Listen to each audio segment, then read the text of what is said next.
Halo pemirsa, dimanapun Anda berada, senang sekali jumpa di kanal yang berbagi tentang informasi kebumian kita.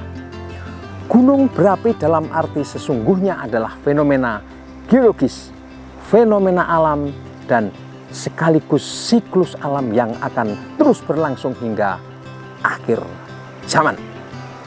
Nah, Gunung Merapi seperti yang ada di belakang saya ini telah ada jauh sebelum peradaban hadir di pulau ini, Pulau Jawa.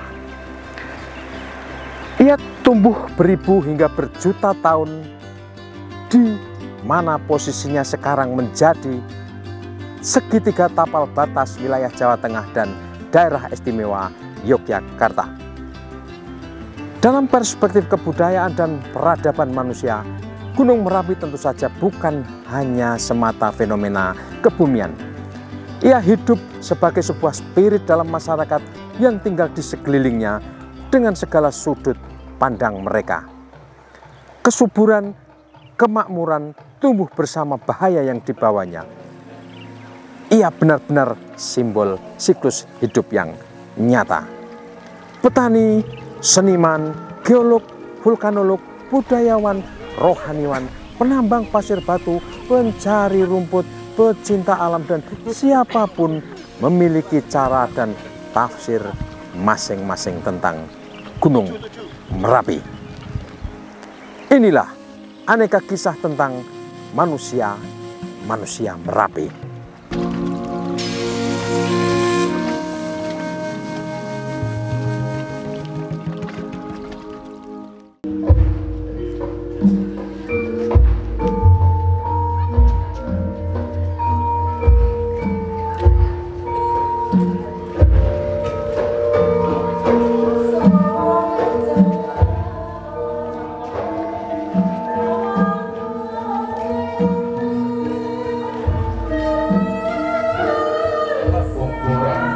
Pemirsa, sosok manusia Merapi kali ini adalah seorang yang meneruskan kiprah Mbah Marijan sebagai abdi dalam Keraton Yogyakarta yang menjaga Gunung Merapi.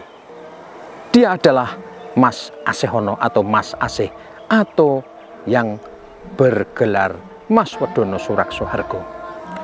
Dia meneruskan tugas, bukan pengganti sang legendaris Mbah Marijan yang memang tidak bisa tergantikan siapapun. Mas Asih lahir dan besar di Dusun Kinarejo, Umbul Harjo, Cangkringan, Sleman, Yogyakarta. Dusun ini letaknya hanya 4,5 km saja dari puncak Gunung Merapi. Saat letusan besar 2010, Dusun Kinarejo luluh lantak tersapu gelombang awan panas Merapi. Mbah Marijan gugur dalam posisi bersujud untuk keyakinan dan kesetiaan pengabdiannya. Keluarganya selamat, termasuk Mas Asih. Sepeninggal Mbah Marijan, Mas Asihlah yang langsung ditunjuk meneruskan tugas-tugas abdi dalam almarhum Mbah Marijan. Bagi Mas Asih, seperti juga almarhum ayahnya, Gunung Merapi tidak hanya fenomena kebumian belaka. Merapi adalah spirit kehidupan, tak hanya bagi diri dan keluarga, tapi juga bagi begitu banyak manusia yang tinggal di sekelilingnya. Makna Merapi adalah itu bagi masyarakat lereng Merapi adalah Merapi itu adalah sumber kehidupan. Dari sumber kehidupan warga masyarakat di lereng Merapi, sehingga apapun kita masyarakat lereng Merapi itu selalu itu ya pokoknya aktivitas di lereng Merapi. Contohnya misalnya dalam pertanian itu di lereng Merapi. Terus kalau masyarakat misalnya butuh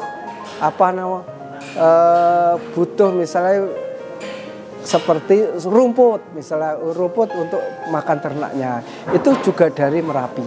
Air Dan juga dibutuhkan air itu juga dari Merapi.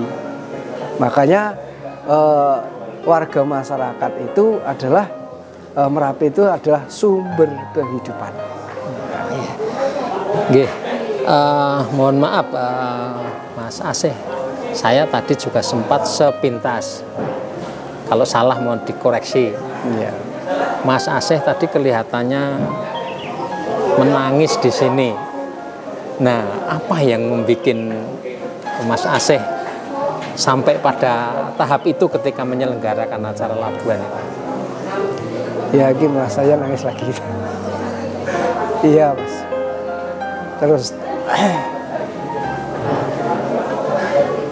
Terus terang Mas, saya itu kalau ada acara begini ingat orang tua, ingat bapak sama ibu. Maka saya tidak bisa meninggalkan bapak dan ibu.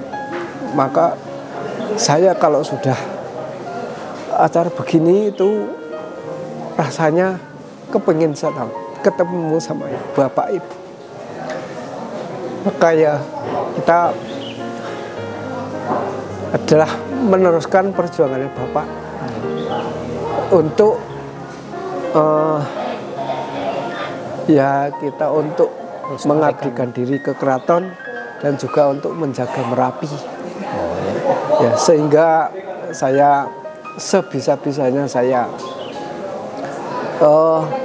laksanakan, saya jalankan dengan semampu saya. Atau Labuan juga ada laku jalan kaki ke Sri Manganti. Iya. Perjalanan tentu saja tidak mudah, rutenya cukup berat. Itu akan dimaknai sebagai apa perjalanan dari dalam Mbah Marijan sampai di Sri Manganti besok pagi? Ya, dalam perjalanan ini Mas, dalam perjalanan dari Pendopo sini sampai Sri Manganti itu merupakan suatu keprihatinan bagi yang mengikuti atau bagi yang menjalankan tugas sebagai pelaksana Labuan. Karena ini juga suatu perjuangan juga. Karena Karena ini Merapi itu adalah kita memerlukan tenaga yang sangat harus kuat, fisik yang kuat, sehingga bisa untuk mencapai di Merapi atau di Sri Manganti. Yang kedua, memang ini kita perlu peningkatan kewaspadaan. Dalam arti perjuangan kita harus berwaspada untuk Merapinya, karena Merapi ini memang dikatakan siaga 3, maka ini sampai sekarang pun BPPTKG belum menurunkan status. Maka dari itu kita selalu meningkatkan kewaspadaan sehingga kita selalu berhati-hati. Itu juga ujian spiritual mental siapapun yang ikut jalan kaki ya. Iya. Jadi itu ya merupakan, karena juga ada yang belum tahu tentang erupsi Merapi kan. Jadi mungkin mereka kalau misalnya ada sesuatu Merapi atau ada misalnya ada erupsi walaupun kecil, itu kadang-kadang ada orang yang takut. Tapi perlu diwaspadai, itu ya kita lihat situasi dan kondisi seperti apa erupsi Merapi itu. Ya kalau memang itu misalnya ada suatu awan panas yang meluncur itu nanti mudah-mudahan aman, karena itu nanti sudah ada jalurnya masing-masing. Misalnya jalurnya ke selatan, ke barat, barat daya itu. Dan itu nanti misalnya ada abu atau ada itu menurut arah angin. Kalau ini nanti kita harus mewaspadai tentang arah angin. Kalau misalnya arah angin ke timur misalnya, ya itu nanti yang kena abunya di daerah misalnya Klaten atau Boyolali. Misalnya kalau ke arah barat nanti ya ke daerah Magelang. Nah, ini terakhir Mas Asih, tadi dipentaskan, warga mementaskan fragmen tari ya. Ya. Ada ceritanya. Ya. Sebetulnya ini cerita tentang apa sih? Karena tampaknya setiap tahun mulai selalu dipentaskan. Ya. Itu kan jadi ini, di samping itu tadi memohon kepada Tuhan Yang Maha Esa, ya. Labuhan itu suatu persembahan dari keraton untuk yang menjaga Merapi. Waktu dulu itu namanya yang menjaga Merapi dulu kan Panembahan Senopati itu kan mendapatkan telur jagat itu dari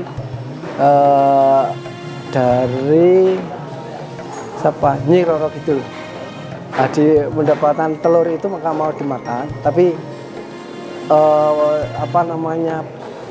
juru mertani tadi kan mengingatkan jangan sampai dimakan. Makanya itu setelah sampai di keraton itu diberikan oleh oleh juru taman. Nah, oleh juru taman terus telur itu dimakan, terus setelah makan itu berubah menjadi raksasa, itu cerita. Karena menjadi raksasa di keraton itu kan bukan makhluk manusia lagi, itu kan menakutkan ya. Maka itu oleh Panembahan Senopati itu ditugaskan untuk menjaga Merapi. Nah, menjaga Merapi itu nanti setiap tahun itu akan diberi sesuatu apa yang dibutuhkan. Itu yaitu terjadinya labuhan. Jadi ceritanya itu. Ya. Dan kemudian ini diuri-uri atau dilestarikan oleh kita semua begitu. Ya, diuri-uri dan itu tadi terus diperagakan. Nah, gitu. Baik, Mas Asih, mungkin ada pesan yang ingin disampaikan kepada masyarakat terkait dengan Gunung Merapi, tentang melestarikan budaya dan bagaimana kita bersikap terhadap Merapi. Ya. Jadi gini, pesan kepada masyarakat luas itu, ini bukan namanya ya dikatakan itu ini menguri-uri atau melestarikan budaya. Maka dari itu marilah kita lestarikan budaya itu bersama-sama supaya budayanya itu tidak punah. Yang kedua warga masyarakat Merapi itu adalah perlu dijaga kelestariannya, dijaga keamanannya tentang Merapi. Contohnya kita tidak boleh merusak hutan di Merapi, tidak boleh mengotori, misalnya kalau naik Gunung Merapi ada sampah dan lain sebagainya, itu harus dibersihkan, nanti dia juga dibawa turun. Itu supaya alamnya itu biar bersih, itu terjaga dengan kebersihan dan keasliannya.